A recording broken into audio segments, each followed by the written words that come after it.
அன்பான நண்பர்களே வணக்கம். நாம் கேட்டுக்கொண்டிருப்பது திரு இந்திரா சௌந்தரராஜன் அவர்களின் கிருஷ்ண தந்திரம். வாசிப்பது ஸ்ரீலதா தயாளன். போன பகுதியின் தொடர்ச்சியாக ஷியாமளாவும் அன்புமணியும் திரௌபதி அம்மன் கோவிலில் அமர்ந்து பேசிக்கொண்டு இருந்தனர். அப்போது கோவில் பூசாரி வந்தார். அவர் ஷியாமளாவின் பிறப்பை பற்றி சொல்லிக் கொண்டு இருந்தார். இனி கதைக்குள். என்ன சொல்றீங்க?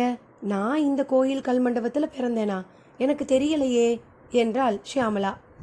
போய் உங்க அப்பா கிட்ட கேளு. உனக்கு கூப்பிடுற பேர் வேணும்னா ஷியாமளாவா இருக்கலாம். ஆனா உன்னோட அசல் பேர் என்ன தெரியுமா? என்னது? எனக்கு வேற ஒரு பேரும் இருக்கா? ஆமா, நீ அந்த திரௌபதி ஆத்தா பார்க்க அவளோட திருநாள் அன்னைக்கு பிறந்தவளாச்சே. அதனால உனக்கும் திரௌபதின்னு தான் பேர் வச்சாங்க. உங்கள் சாதியில் தான் பேர் வைக்கிறதுல கூட சில வழிமுறைகள் உண்டே. அதனால தான் ஷியாமலான்னு பேர் வச்சு கூப்பிட்டாங்க. ஆனால் உன் ஜாதக நோட்டில் திரௌபதின்னு தான் இருக்கும். சரி சரி, வா, நேரமாகுது பாரு. நான் படையல் பூஜை பண்ண போகிறேன். வந்த சாமியை கும்பிட்டு பிரசாதம் தரேன், வாங்கிட்டு போ.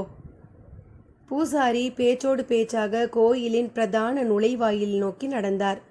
ஷியாமளாவோ தனக்கு தெரிய வந்த புதிய தகவல்களால் சற்று குழம்பியே போயிருந்தாள். அப்படியே மெல்ல பூசாரியை தொடர்ந்து உள்ளே சென்றாள். பூசாரி பூட்டி இருக்கும் திரௌபதி அம்மன் சந்நிதி கதவை திறந்தார். உள்ளே பிரதான சன்னதி. மேல் ஒரு பெரிய மரப்பெட்டி. அதன் மேல் சந்தனம் வாரி தெளிக்கப்பட்டு அதுவும் காய்ந்து போய்விட்டிருந்தது. அன்றாடம் சாத்தப்படும் மாலை கூட பாடியிருந்தது. வருடம் ஒரு முறை ஊரில் உள்ள சுமங்கலி பெண்களின் பெயரை குலுக்கி போட்டு யார் பெயர் வருகிறதோ அவர்கள் அந்த பெட்டிக்குள் கையை விட்டு அதில் உள்ள புடவையை எடுத்து அணிந்து கொள்ள வேண்டும். அதே பெட்டிக்குள் ஒரு கிரீடமும் இருக்கிறது. அதையும் அணிந்து கொண்டு சப்பரத்தில் அமர்ந்து ஊர்வலம் வர வேண்டும். அன்று அவள்தான் திரௌபதி. அவளை ஊரே வணங்கும். பின் அவள் அணிந்த புடவை திரும்ப பெட்டிக்குள் வைக்கப்பட்டுவிடும்.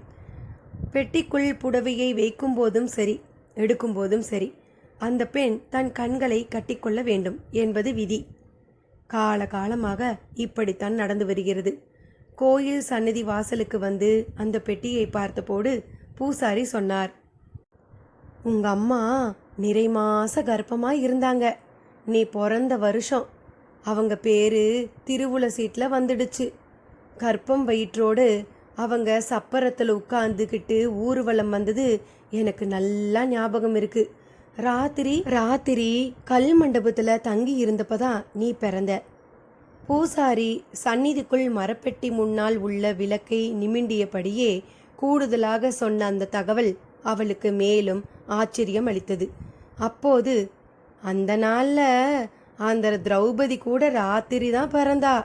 அவளோட அதே அம்சம்தான் இந்த பொண்ணு என்று ஒரு குரல் கேட்டது. திரும்பி பார்த்தால் பைராகி வந்து கொண்டிருந்தார். சுருக்கென்றது ஷியாமாவுக்கு. அத்தியாயம் 7. குறிப்பு: மன்னார் தன்னை ஒரு பாகவதனாகவோ இசையை கசடர கற்ற ஒரு வித்வானாகவோ எல்லாம் கருதவில்லை. அப்படி கருதவும் அவனுக்கு தெரியாது. வாழ்க்கை போகிற போக்கில் போகின்ற ஒரு சாமானியனான அவன் அதே போக்கில்தான் அந்த புல்லாங்குழலை எடுத்து வாசிக்கவும் செய்தான். ஆனால் தேனை தெரிந்து குடித்தாலும் தெரியாமல் குடித்தாலும் அது எப்படி இனித்தே தீருமோ அப்படியே அவனது இசைக்கும் ஒரு சக்தி இருந்தது. அது விலங்குகளை கூட மயங்க செய்துவிட்டது. மாட்டுக்காரனின் மாடுகள் மட்டுமல்ல, ஊரில் இருக்கும் மாடுகள் எல்லாமும் மன்னார் வாசித்தபடி அமர்ந்திருக்கும் ஊரின் எல்லைப்புறம் நோக்கியே செல்லத் தொடங்கியது. ஊரே அதை ஆச்சரியமாக பார்த்தது. ஆடு மாடுகளே எனக்கென்னவென்று போகும்போது ஊர்க்காரர்கள் சும்மா இருப்பார்களா? அவர்களும் அந்த ஆடு மாடுகளை பின்தொடர்ந்து சென்றனர். மன்னார் மட்டும் வாசித்து கொண்டே இருந்தான். கிட்டத்தட்ட ஊரே காலியாகிவிட்ட நிலையில் குளித்துவிட்டு வருவதாக கூறி சென்ற அந்த மாட்டுக்காரன் மட்டும் ஊர் சபை தலைவர் வீட்டு முன் போய் நின்றிருந்தான். இனி கதைக்குள். அதிர்வுடன் நின்ற ஷியாமளா முன்னாலும் தின்னப்ப பூசாரி மற்றும் அன்புமணி முன்னாலும் வந்து நின்ற பைராகி அவர்களை சற்றும் பொருட்படுத்தாதவர் போல சந்நிதிக்குள் இருக்கும் திரௌபதியின் மரப்பெட்டியை பார்த்து ஒரு கும்பிடு போட்டார். பின்னர் தான் அவர்களை ஒரு பார்வை பார்த்தார். பூசாரியிடம் ஒரு குறுகுறுப்பு. சாமி யாரு? எங்க ஊர் விஷயமெல்லாம் உங்களுக்கு தெரிஞ்சிருக்கே என்று பேச்சை ஆரம்பித்தார். நான் யாரா? அதான் என்னை பற்றி இந்த ஊரே பேசுறதே. பைராகின்னு மட்டும்தான் நான் என்னை பற்றி சொன்னேன். ஆனால் மாயாவி, மாந்திரிகன், பிச்சைக்காரன்னு எனக்கு தான் இந்த ஊருக்குள்ளே எவ்வளவு பேர். அது சரிதான். ஒரு வகையில் நீங்கள் தானே எல்லோரையும் பேச வைக்கிறீங்க. இந்த ஊருக்கு வந்து இங்கேயே சுற்றி சுற்றி வர்ற நீங்கள் எதுக்கு வந்திருக்கீங்கன்னு சொல்ல வேணுமா வேணாமா? தின்னப்பா பூசாரி சற்று திடமாகவே கேட்டார்.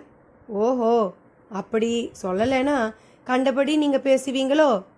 அப்படி இல்லைங்க சாமி, நீங்கள் வந்ததில் இருந்து தானே ஊருக்குள்ளே தப்பு தப்பாக பல விஷயங்கள் நடந்துச்சு. பூசாரியும் பைராகியும் பேசுவது ஷியாமளாவை பெரிதாக ஈர்க்கவில்லை. அவளுக்குள் தனது பிறப்பை பற்றி அவர் கூறிய அந்த விஷயம்தான் பிரதானமானதாக மாறியிருந்தது. முதலில் தனக்கு திரௌபதி என்கின்ற ஒரு பெயர் இருப்பதையே அவளால் ஜீரணிக்க முடியவில்லை. வைஷ்ணவ சம்பிரதாயத்தில் பெயரிலேயே இருந்து அனுஷ்டானங்கள் வரை எல்லாமே மிக தெளிவாகவும் தீர்மானமாகவும் வரையறுக்கப்பட்டவை. உலகின் ஒரே தெய்வம் அந்த நாராயணன் மட்டுமே. அவனுக்கு இணையோ இறுதியோ கிடையவே கிடையாது. அவனை சரண் புகுவது ஒன்றுதான் ஒரு வைணவன் கடமை. அவனுக்கு இந்த உலகின் எந்தவிதமான பிற விஷயங்களும் சர்வசாதாரணமானவை. வாழ்வின் ஆசார நெறிகளிலும் இந்த மாதிரி விஷயங்கள் மட்டுமே எதிரொலிக்கும். மறந்தும் புறத்தொழுதல் என்பது ஒரு பாவமான விஷயம். இப்படி ஒரு ஆசாரமான வைணவ குடும்பத்தில் வந்தவளுக்கு போய் திரௌபதி என்று ஒரு பெயர் என்றால் அதிர்ச்சியாய் இருக்காதா? அது அப்பட்டமாக அவள் முகத்தில் எதிரொலித்தபடியே இருந்தது. வைராகியும் அதை கவனித்தார். பூசாரிக்கு தொடர்ந்து பதில் கூறிடாமல், அம்மாடி, உன்னை நான் திரௌபதின்னு கூப்பிட்டது உன்னை ரொம்பவே உறுத்துகிறது போல இருக்கே என்று கேட்டார். ஆமோதிக்கும் பாவனை படுவேகமாக ஷியாமளாவின் முகத்தில் ஓடியது. நான் சொன்னதெல்லாம் சத்தியம் குழந்த. நீ போய் உன் அப்பா கிட்ட கேளு, அவர் சொல்லுவார். அதெல்லாம் இல்லேன்னு அவர் ஏதாவது புழுகினா ஹரித்வார் பல்ராம் பாண்டேவை தெரியுமான்னு கேளு. அதுக்கப்புறமும் அவர் உன்கிட்ட போய் சொல்ல மாட்டாரு. அப்புறமா அவர்கிட்ட சொல்லு, என்னையெல்லாம் அவ்வளவு சுலபமாக ஊரை விட்டு துரத்தி விட முடியாதுன்னு. அவர் யாரையாவது எனக்கு எதிராக ஏவி விட்டா அவளை நான் நண்பனாக்கிப்பேன்னு சொல்லு. இப்போ கூட 2 பேரை நண்பர்களாக்கிக்க தான் வந்தேன். வழியில் திரௌபதி அம்மனை பார்த்து ஒரு நமஸ்காரம் பண்ணிக்கலாம்னு தான் உள்ளே நுழைஞ்சிருக்கேன். இவளை நீ சாதாரணமாக நினச்சிடாத. இவ தான் மகா சக்தி. இவ 5 பேரை கல்யாணம் பண்ணிக்கிட்டவன்னு சொல்கிறதையும் சிலர் தப்பாக புரிஞ்சுக்கிட்டு இருக்காங்க. 5 பேர்னா பஞ்சபூதம்னு அர்த்தம். பஞ்சபூதங்களுக்கு தான் இவ துணைவி. அதாவது பஞ்சபூதங்களுக்கு இவகிட்ட இருந்து தான் சக்தி போகுது. இவளை வணங்கினா பஞ்சபூதங்களால் நமக்கு எந்த உட்பாதமும் ஏற்படாது. இவளை இங்கே புடவையாக தான் பூட்டி வச்சிருக்காங்க. புடவை தான் பெண்ணோட பெரிய காவல். அது இல்லைன்னா அவ பெண்ணாகவே இருக்க முடியாது. பெண்ணுனா காமம், பாசம், அன்பு, சாந்தம், சந்தோஷம்னு 5 உணர்வுகளையும் அள்ளித்தரணும். நிர்வாணம் அதையெல்லாம் அடித்து காலி பண்ணி அவளை காட்டில் திரியற மிருகத்தோடு சேர்த்துடும். என்ன புரியாத மாதிரியே பேசுகிறேன்னு பார்க்காத. போக போக எல்லாமே உனக்கு புரியும். இப்போதைக்கு நான் கிளம்புறேன். பை த பை, உனக்கு ஒரு இன்ஃபர்மேஷன். மேலே புன்னை மரத்தடியில் நீங்கள் பார்த்த காட்சிகள் எல்லாம் 100% இல்யூஷன் தான். அதாவது என் மனசோட பிம்பங்கள். அது இன்றைக்கி சில பிம்பங்களை ஃபாரினில் ஹோலோகிராம் மெத்தடில் பெரிய பெரிய கட்டிடங்களில் காட்டுறாங்க. அதுக்கு பல இன்ஸ்ட்ருமெண்ட்ஸையும் கண்டுபிடிச்சு பயன்படுத்துகிறாங்க. அதே ஹோலோகிராமை தான் நான் இங்கே வேறு விதமாக காட்டுறேன். இதுக்கு பீதாம்பர ஜாலம்னு பேர். விரிவாக விவரமாக அப்புறமா பேசுவோம். இதெல்லாம் அந்த கிருஷ்ண ஜாலம் முன்ன ஒன்றுமே இல்லை. கிருஷ்ண தந்திரம் முன்னாலேயும் கால் காசு பெறாது. வரட்டுமா? ஒரு மழை பொழிவது போல பொழிந்துவிட்டு அவர் கிளம்பிவிட்டார். பூசாரிக்கே சற்று மலைப்பாக தான் இருந்தது. மௌனமாகவே இருந்த அன்புமணி கூட, சியாமலா, இவர் பெரிய ஆளாகத்தான் இருப்பார் போல இருக்கு என்றான். அவரு பெரிய ஆளோ சின்ன ஆளோ, கடைசி வர தான் எதுக்கு வந்தேன்னு சொல்லவே இல்லை பாத்தியா என்றார் பூசாரி. சியாமளாவின் மனசோ அப்போதே அப்பாவிடம் என்னவெல்லாம் கேட்க வேண்டும் என்பதிலேயே மையம் கொள்ள ஆரம்பித்து விட்டது. இரவு நேரம். தமிழழகன் வீட்டுக்குள் பெரிதாக பேச்சு சப்தம் கேட்டபடி இருந்தது. அவன் அப்பாவான மருதாச்சலம் அவனோடுதான் முட்டி மோதி கொண்டிருந்தார். அவர் ஒரு ஊற்றாய்வாளர். நிலத்தை கண்ணால் ஊடுருவி எறும்பு புற்று கரையான் புற்று இருக்குமிடத்தையெல்லாம் தேடி கண்டுபிடித்து பூமிக்கு அடியிலான நீரோட்டத்தை கண்டறிவதில் மிக பெரிய நிபுணர். பகல் முழுக்க பூமிக்கடியில் ஓடும் நீரோட்டத்தை தேடி அலைவதே அவரது தொழில். இதனால் உடம்பின் ஒருங்கிணைப்பு அவரை பல நேரங்களில் பெரும் களைப்பில் ஆழ்த்திவிடும். உடம்பின் மின்னோட்டத்தை ஒரு புள்ளிக்குள் சேமித்து அதை பூமிக்குள் கடத்தி அதன் மூலம் நிகழும் தாக்கங்களை கொண்டு தண்ணீரின் ஓட்டம் இருக்கிறதா இல்லையா என்பதனை அறிய வேண்டும். ஒரு மாதம் முழுக்க அலைந்தாலும் ஒரு நல்ல ஊற்று அகப்படாது. அப்படி அகப்பட்ட ஊற்றும் பூமியில் 100 அடிக்கு கீழே இருக்கும். ஆனால் இவரை அழைத்து இவர் சொன்னபடி அந்த இடத்தில் கிணறு தோண்டுபவர்கள் 50 அடி கூட தோண்டாமல் தண்ணீர் வரவே இல்லை என்று இவர் மேல் விழுது பிடுங்குவார்கள்.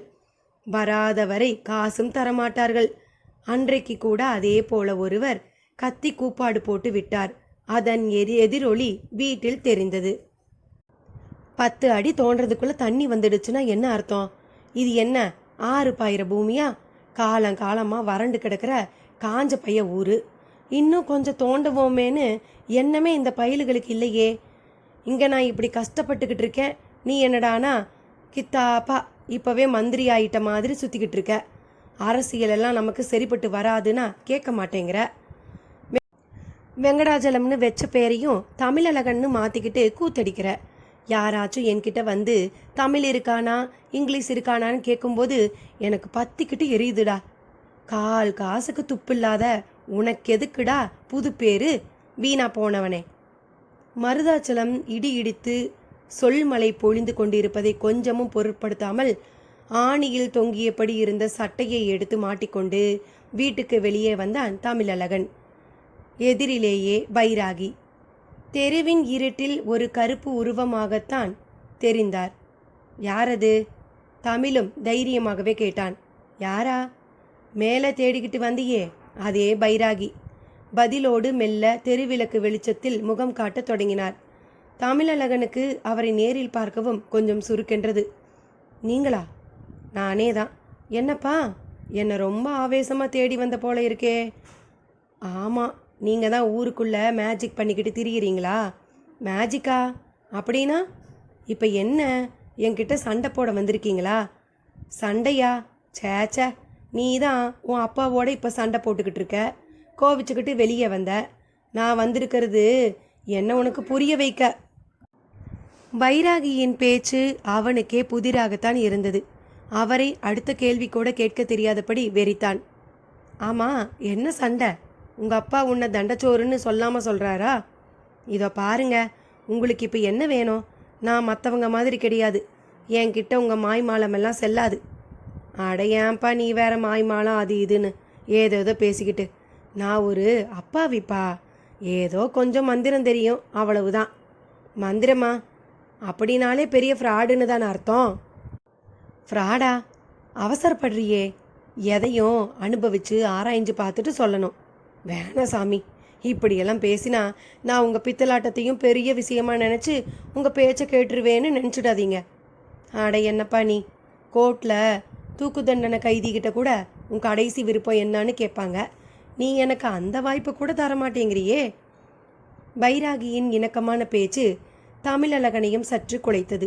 சரி, நீங்கள் யாரு சாமி? இந்த ஊருக்கு உங்களுக்கு என்ன வேலை? சுற்றி வளைக்காமல் பளிச்சுன்னு சொல்லுங்க பார்ப்போம். அப்படி கேளு, உன் காதை இப்படி கொண்டா. நான் எதுக்கு வந்திருக்கேன்னு சொல்கிறேன். ஆனால் நீ யார்கிட்டையும் சொல்லக்கூடாது என்று பீடிகை போட்டவராக அவன் காதில் ஏதோ கூறினார். தமிழழகன் முகத்தில் ஒரு நம்ப முடியாத அதிர்வு. அத்தியாயம் 8.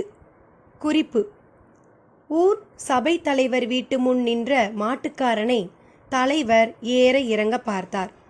அவனை இதற்கு முன்பு எங்கேயோ பார்த்தது போலவும் இருந்தது, பார்க்காதது போலவும் இருந்தது அவருக்கு. அவனோ சிரித்தான். அந்த சிரிப்பு அவரை எந்த கேள்வியும் கேட்க விடாதபடி கலங்கடித்தது. என்ன சாமி பார்க்குறீங்க? நான் தான் உங்கள் ஊர் மன்னாருக்கு புல்லாங்குழல எல்லா வித ராகமும் வாசிக்க கற்றுக் கொடுத்தேன். அவனும் வாசித்தான். அவன் வாசித்ததால தான் ஊரில் எல்லாரும் தப்பி பிழைச்சிங்க. குளத்தில் கலந்திருந்த வியாதி கிருமிகளும் மாடுங்களோட கோமியமும் சாணமும் கலந்ததால் செத்து போய் இப்போ குளத்து நீர் ஒரு வகையில் மருந்தாயிடுச்சு. அதில் தானே எல்லோரும் சமைக்கிறீங்க. அதனால தான் அந்த மருந்து தண்ணி உடம்புக்குள்ளே புகுந்து எல்லார் நோயும் குணப்படுத்திடுச்சு. இப்படி ஊருக்கு நன்மை செய்த மன்னாரை போய் ஊர் விளக்கு பண்ணிட்டீங்களே சாமி என்றான். தலைவருக்கு ஒரே பிரமிப்பாக இருந்தது. இத்தனைக்கும் ஒரு கேள்வியும் அவர் கேட்கவில்லை. அவனே எல்லாவற்றையும் விடை கூறி முடித்து விட்டான். தலைவரும் மெல்ல பிரமிப்பிலிருந்து விடுபட்டு, நீ யாருப்பா, அதை முதல்ல சொல்லு என்றார். சொல்கிறேன், ஆனால் என் கூட நீங்கள் வரணும், வருவீங்களா என்று கேட்டான். தலைவரால் அவனோடு வரமாட்டேன் என்று கூறிவிட முடியவில்லை. இனி கதைக்குள். தமிழழகன் கிட்டத்தட்ட பைராகியின் ரகசிய பேச்சால் உறைந்தே போய்விட்டிருந்தான். மலங்க மலங்க பைராகி முகத்தை பார்த்தான். பின் மெல்லிய குரலில், நீங்கள் சொல்கிறத என்னால் நம்ப முடியலீங்க என்றான். அப்படிதான் தோணும், ஏன்னா இன்னைக்கு இருக்கிற கால நடப்பு அப்படி. ஆனால் நான் சொல்கிறதெல்லாம் சத்தியம். வெறும் சத்தியம்னு சொல்லிட்டு ஆச்சுங்களா? எதை வச்சு நான் நம்புறது? உனக்கு நான் சொன்ன விஷயத்தை நம்ப முடியலையா? இல்லை என்னையே நம்ப முடியலையா? இரண்டையும் தாங்க. சரி, முதல்ல நான் என்ன நிரூபிக்கிறேன். நான் ஒரு சித்து விளையாட்டுக்காரன். அதே சமயம் என்னை பயன்படுத்திக்க தெரிஞ்சவங்களுக்கு நான் ஒரு வரப்பிரசாதம். இப்போ கூட உங்கள் அப்பா கூட நீ சண்டை போட்டுக்கிட்டு இருந்த. பாவம், அவர் பூமிக்கடியில் ஓடுற நீரோட்டங்களை உடம்போட மின்காந்த சக்தியை கொண்டு கண்டுபிடிக்கிறவருப்பா. மின்காந்த சக்தியால் கண்டுபிடிக்க கஷ்டப்பட்டு நீரோட்டத்தை நான் என் சித்தை உபயோகப்படுத்தி ஒரு நிமிஷத்தில் சொல்லிடுவேன். நாளைக்கே உங்கள் அப்பா கிட்ட இந்த இடங்களை சொல்லு, அவரும் போய் பரிசோதித்து பார்க்கட்டுமே.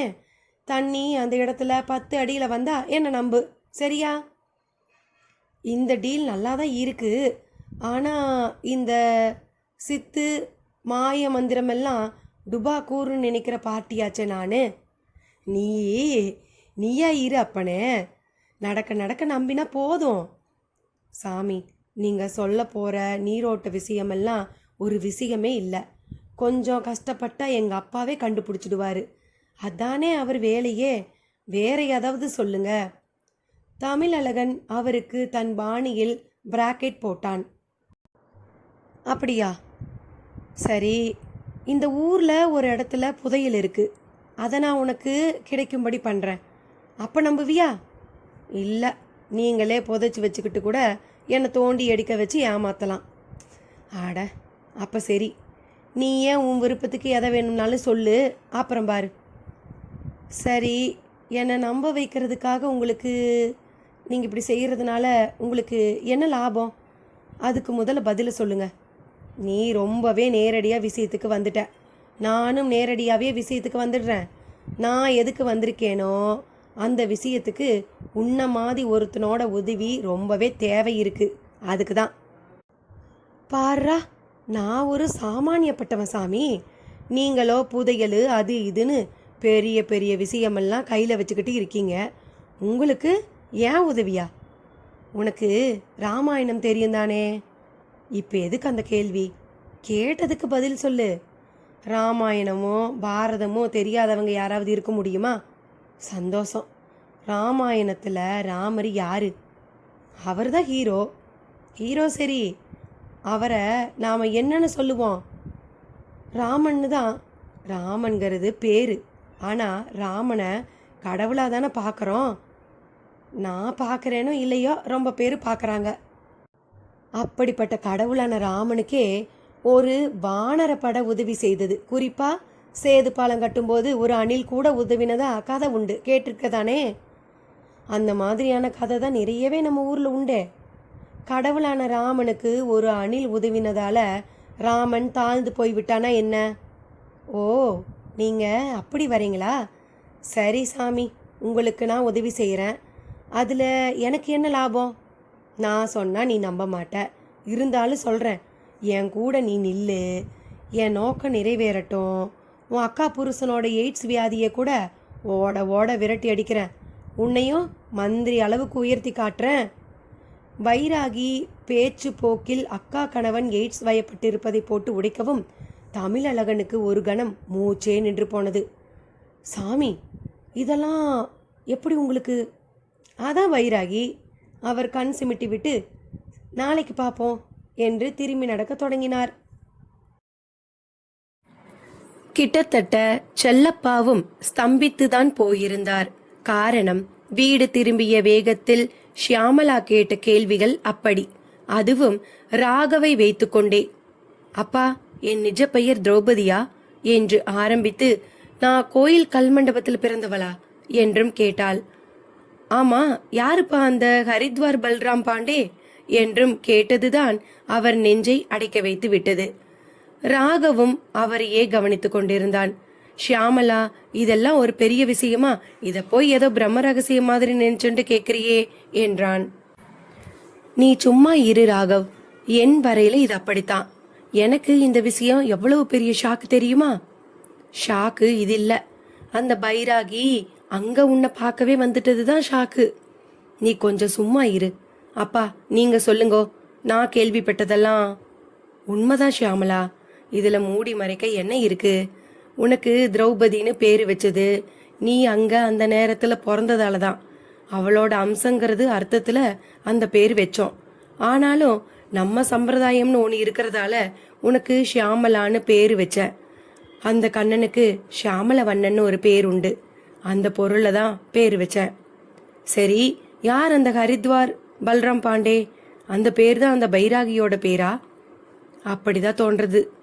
அப்படின்னா ஒரு வகையில அவருக்கு இந்த ஊர் தான் சொந்த ஊரா? அப்படியா? அவரு ஏதோ தன்னை ஒரு நார்த் இந்தியன்னு சொல்லிண்டார். அவரோட அம்மா ராதாபாய் இந்த ஊரை சேர்ந்தவ, மராட்டிய குடும்பம். போஜ மகாராஜா காலத்துல தஞ்சாவூர் பக்கம் குடியேறின பல ஆயிரம் குடும்பங்கள்ல ஒரு குடும்பம் ராதாபாய் குடும்பம். அவ கல்யாணம் பண்ணிட்டு போனது ஹரித்வார் கல்யாண் பாண்டே அப்படிங்கிறவர. அந்த கல்யாண் பாண்டேயோட பிள்ளை தான் இந்த பல்ராம் பாண்டே. அவருக்கு சித்து விளையாட்டெல்லாம் கூட தெரியுமா என்ன? அது எனக்கு தெரியாது. அந்த பைராகிய நான் இன்னும் நேர்ல பார்க்கல. ஆனா இப்ப உன் மூலமா அவர் தான் பல்ராம் பாண்டேனா அவர் எதுக்கு வந்திருக்காருங்கிறது தெரிஞ்சு போச்சு. எதுக்குப்பா? முதல்ல நாளைக்கு காலையில பொழுது விடியட்டும், நான் அவரை பார்த்துட்டு வந்து பிறகு சொல்றேன். செல்லப்பா தற்காலிகமாக ஒரு பிரச்சனையில் இருந்து தப்பிக்க விரும்பியவர் போல வேகமாக சொல்ல வேண்டியதை சொல்லிவிட்டு சென்று விட்டார். ஷியாமலாவுக்கு ஏமாற்றமாக இருந்தது. ராகவ் அவளை முறைத்து கொண்டே இருந்தான். என்னப்பா, நான் உன் கூட வரலைங்கிற கோபமா? அந்த கோபத்தோட நீ இப்ப கேட்ட கேள்விகளும் சேர்ந்துண்டு என்ன ரொம்பவே குழப்பறது ஷியாமி. இதுல குழப்பம் என்ன இருக்கு? அதான் அப்பா எதையும் மறைக்காம பட்டு பட்டுன்னு போட்டு உடைச்சிட்டாரே. அது ரகசியமா? முதல்ல என்னமோ உடைச்சிட்டார் அப்படின்னு இப்படிங்கிறியே. ஆமா ராகவ், நான் திரௌபதினு கேள்விப்பட்டதுல இருந்தே நான் என்ன எவ்வளவு டிஃப்ரெண்டா ஃபீல் பண்றேன்னு தெரியுமா? என்ன, நீயும் 5 பேரை கல்யாணம் பண்ணிக்க போறியா? ஷட் அப், அப்படியெல்லாம் சீப்பா பேசாத. சாரி, நான் சும்மா ஜாலியா தான் அப்படி பேசினேன். வைதவை, நாம உங்க ஊருக்கு வந்து இன்னும் முழுசா ஒரு நாள் கூட ஆகல.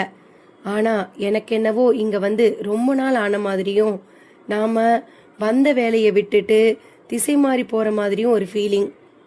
ராகவ், முதல்ல நீ நல்லா ரெஸ்ட் எடு. பொழுது விடியட்டும், எல்லாத்தையும் காலையில பேசிக்கலாம். அவள் அவனை வெகு நாசுக்காக கத்தரித்து விட்டு சமையல் கட்டை நோக்கி நடந்தாள். அங்கே கோமலா மாமி புளி உப்புமா கிண்டி கொண்டிருந்தாள். மாமி, சும்மா கம கமங்கிறது. தட்டை எடுத்துண்டு வா, ஒரு கரண்டி போடுறேன். சின்ன வயசுல சாப்பிடுவியே, ஞாபகம் இருக்கா? ஆஹா, இருங்கோ எடுத்துட்டு வரேன்.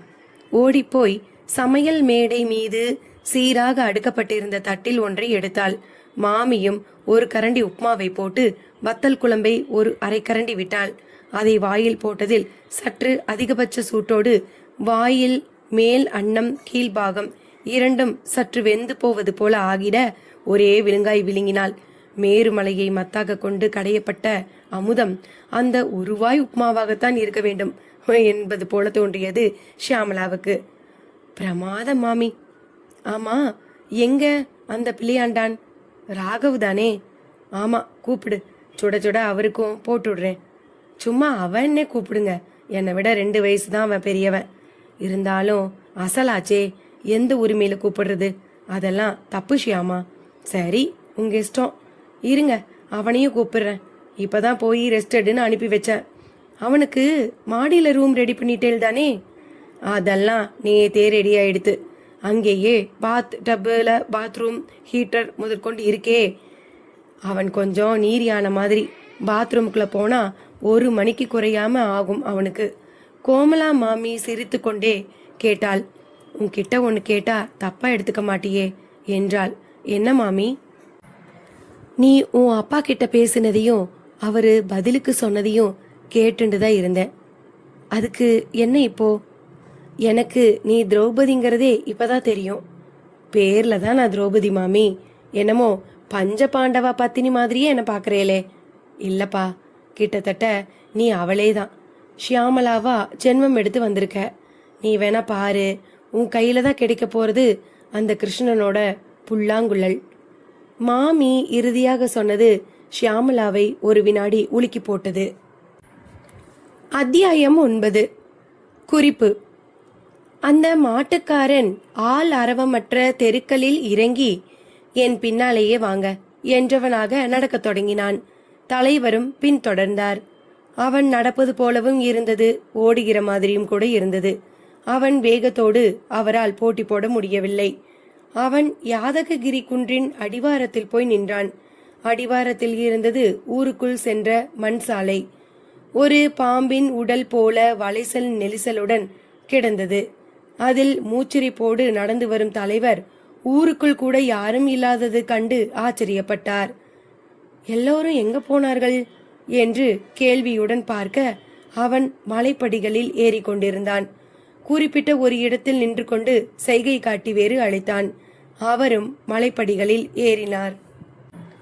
அவன் சன்னதி முன் போய் நின்றான். சன்னதி திறந்திருந்தது. ஆனால் பட்டரை காணவில்லை. உள்ளே பருத்த திரிவிளக்கின் பொன்னொளி. அவர் அவன் அருகே வரவும் அவரை விட்டலன் போல இடுப்பின் இருபுறமும் கையை வைத்து பார்த்தவன் ஒரு தினுசாக சிரித்தான். அப்படி ஒரு சிரிப்பை அவர் தன் வாழ்நாளில் பார்த்திருக்கவும் மாட்டார், கேட்டிருக்கவும் மாட்டார்.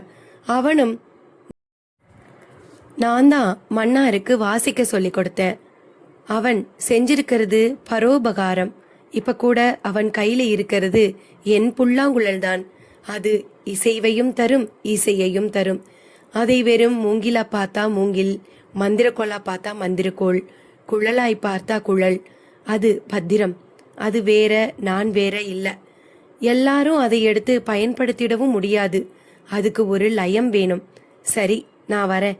இனி நான் பேச எதுவுமே இல்ல. போக போக உங்களுக்கே புரியும். நானும் புறப்படுறேன் என்றபடியே கருவறைக்குள் உள்ளே நுழைந்தான். அப்படியே அந்தர்யாமியாய் அவன் மறையவும் தான் வந்தது கண்ணன் என்பதை தலைவருக்கு புரிந்தது. சர்வாங்கமும் புல்லரிக்க அப்படியே ஸ்தம்பித்தும் நின்றுவிட்டார். இனி கதைக்குள். கோமலா மாமி சொன்னதில் ஷாக்கான ஷியாமலாவை மாமியே சிரமப்பட்டுதான் விடுவித்தாள். என்ன ஷியாமலா, நான் சொன்னதை கேட்டு உனக்கு அதிர்ச்சியா இருக்கா? அதிர்ச்சியா மட்டுமில்ல மாமி, குழப்பமாவும் இருக்கு. கிருஷ்ண பரமாத்மாவோட புல்லாங்குழல் என் கையில கிடைக்கும்னா எப்படி மாமி? எப்படினா எனக்கு எப்படி தெரியும்? போக போக உனக்கே புரியத்தானே போறது.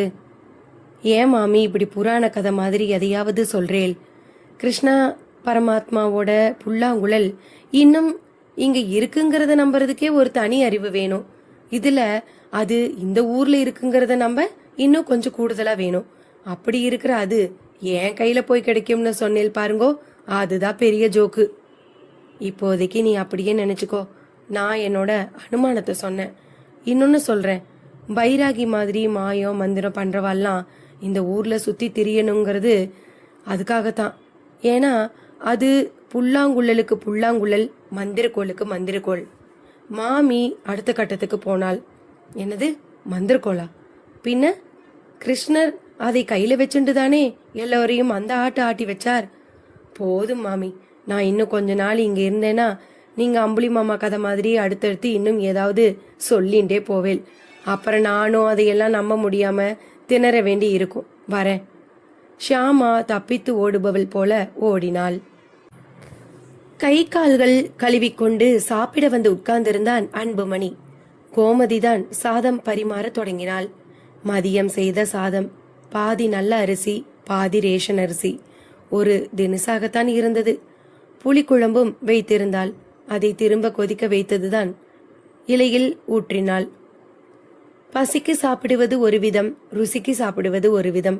அன்புமணி பசிக்காக சாப்பிடுபவன்.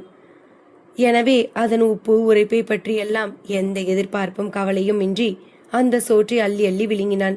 இருந்தும் அதில் ஓரளவு ருசி இருக்கத்தான் செய்தது. கோமதியின் கை பக்குவம் என்று சொல்லலாம். அவள் அப்பா அந்த குட்டி வீட்டின் இருட்டு அறையில் கட்டிலில் ஒரு நாய்க்குட்டி போல சுருண்டிருந்தார். நடுநடுவே இருமிக்கொண்டு இருந்தது. தனது முதுமைக்கு அந்த சப்தம் மூலமாகவே வியாக்கியானம் செய்தபடி இருந்தார். அவனுக்கு கேட்க கஷ்டமாக இருந்தது. கஷாயம் வச்சு கொடுத்தியா கோமதி? 4 தடவை கொடுத்துட்டேன். ஆனா அதுக்கெல்லாம் கேட்க மாட்டேங்குது. ரேடியோவில் சினிமா பாட்டு கேட்கும்போது மட்டும் கொஞ்சம் இருமல் குறைவாய் இருக்கு. எனக்கு அதான் புரியலனா என்றாள் அவள். அவனும் யோசித்தான். ஆமா, ஐயர் வீட்ல ஷியாமாக்கா வந்திருக்குதாமே? ஆமா கோமி, ஊர் பூரா அதுதானே பேச்சு. நல்லா வளர்ந்துடுச்சு, ஆளே மாறி போச்சு, அப்படி இப்படின்னு. வளர்ந்துட்டா, ஆனா ஆள் ஒன்னும் மாறல, அப்படியே தான் இருக்கா. உன்கிட்ட அந்த பழைய பாசத்தோடு தான் பேசுறாங்களா? அதுல என்ன சந்தேகம்? அப்போ ஒரு நாள் நம்ம வீட்டுக்கு கூட்டிட்டு வரையா? அதுக்கு என்ன, ஷியாமலா உன்னை பத்தியும் கேட்டா. கல்யாணம் கட்டி கொடுக்கணும்னு சொன்னேன். முதல்ல அதை சொல்லிடு. என்னை துரத்தி விடுறதுலயே இரு. பைத்தியக்காரி. எந்த பொண்ணுக்கும் அது பிறந்த இடம் அதோட இடம் கிடையாது, புரிஞ்சுக்க. ஆமா, யாருனே? அது ஷியாமலாக்கா கூட. அவரா? பேரு ராகவ், மியூசிக் டைரக்டர்னு சொன்னான். பார்த்தா வில்லநாட்டம்ல இருக்காரு. நீ எப்ப பார்த்த? கொஞ்சம் முந்திதான். மலை கோயில்ல இருந்து இறங்கி தமிழ் பிச்சைமுத்து போடையெல்லாம் பேசிக்கிட்டே வந்தாரு. தமிழ் பிச்சைமுத்து கூடவா? ஆமாண்ணே, அவங்க கூட மேல கோயில் இருந்து தான் இறங்கி வந்தாங்க. ஆச்சரியமா இருக்குதே. எனக்கும் அப்படித்தான் இருந்துச்சு. வழக்கம் போல தமிழ் அழகன் என்ன முறைச்சு பார்த்துட்டு போச்சு. நானும் முகத்தை திருப்பிக்கிட்டேன். கெட்ட பையன் அவன். தப்பி தவறி கூட அவங்கிட்ட வாயை கொடுத்துடாத. பேச்சோட சாப்பிட்டு முடித்து எழுந்தவன் கையை தொடித்தபடி தகப்பன் அருகில் சென்றான். அப்பே, என்னடா ரொம்பதான் இரும்புறீங்க? நாளைக்கு புதுக்கோட்டையில பெரிய டாக்டர் யாரையாவது போய் பார்க்கலாமா? வெட்டி செலவுடா, நீ போய் வேலைய பாரு. என்னத்த பார்க்க? இப்படி லொக்கு லொக்குன்னு காதை கொத்துனா அதை கேட்டுக்கிட்டு எப்படி சும்மா இருக்க? எல்லாம் சரியா போயிடும் போடா. ஆகாட்டி ஒரு மருந்து வச்சிருக்கேன், அத உன்கிட்ட கொடுக்கறேன். அப்ப நீ கொடு. இப்ப போய் படு போ. அவர் எப்பொழுதுமே இப்படித்தான். பிடித்தால் பிடித்த பிடி. அலுப்போடு பாயையும் தலகாணியையும் எடுத்து சென்றவன் பாய் சாய்த்து வைக்கப்பட்டிருந்த சுவருக்கு சில அடிகள் தொலைவில் ஒரு கருப்பு வெள்ளை புகைப்படம் பிரேம் போட்டு மாட்டப்பட்டிருந்தது. அதன் மேல் மன்னார் சாமி ஜீவ சமாதி என்கின்ற எழுத்துக்கள். அதை தொட்டு கண்ணில் ஒற்றிக்கொண்டான். வெளியே ஒரு கயிற்றுக்கட்டில் கிடந்தது. அதில் பாயை விரித்து ஏறி படுத்தான். அவனுக்கு பக்கத்திலேயே பாதுகாப்பாய் படுக்க கோமதியும் வந்தாள். கொசு தொல்லை தெரியவே அருகில் இருந்த வேப்ப மரத்து கிள்ளியை ஒடித்து அதன் பச்சை இலைகளை உருவி கருப்பு தீச்சட்டி ஒன்றில் போட்டு கொஞ்சம் போல காய்ந்த சருகுகளையும் போட்டு தீ வைத்தாள். வேப்பம் புகைக்கு கொசு அண்டாது. அதை அன்புமணி ரசித்தான். புகை மண்டிய அந்த சூழல் அவனுக்கு ரம்யமாய்ப்பட்டது. கோமதி படுத்தால் தூங்கிவிடும் ரகமில்லை. அப்போதுதான் நிறைய பேசுவாள். ஏன்னே, ஊருக்குள்ள ஒரு மந்திரக்காரன் திரிகிறது பத்தி அக்காவுக்கு தெரியுமா? ஏன் தெரியாம வீட்டுக்கு கூட வரல. மலை கோயிலுக்கு போய் முதல்ல அவர் முகத்துல தான் முழிச்சிருக்கா. ஐயோடி, அந்த ஆளு அக்கா கிட்ட எதுவும் வித்த காட்டலையா? அவரை பார்த்தா வித்த காட்டுற ஆள் மாதிரி தெரியல கோமி. நம்ம ஊரை பத்தி நல்லா தெரிஞ்ச மனுஷனா இருக்காரு.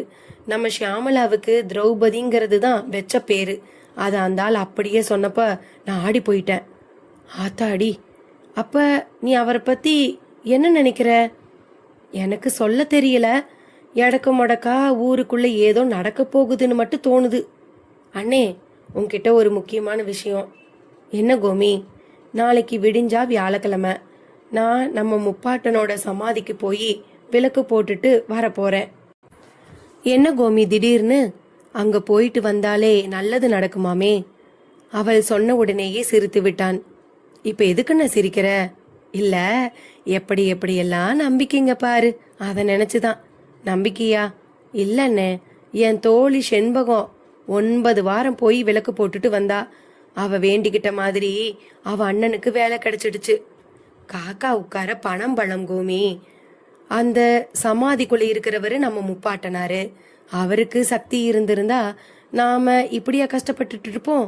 அவரு வாரிசுங்க நாம கஷ்டப்பட்டுட்டு இருக்கிறது அவருக்கு சக்தி இருந்திருந்தா தெரியாமல போயிருக்கும்.